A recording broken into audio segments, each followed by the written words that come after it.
నేను కొణిదెల పవన్ కళ్యాణ్ అనే నేను శాసనం ద్వారా నిర్మితమైన భారత రాజ్యాంగం పట్ల నిజమైన విశ్వాసం, విధేయత చూపుతానని,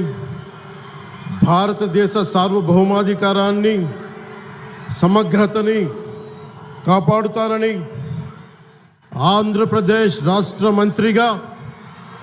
నా కర్తవ్యాలను శ్రద్ధతో, అంతఃకరణ శుద్ధితో నిర్వహిస్తానని, భయం కానీ,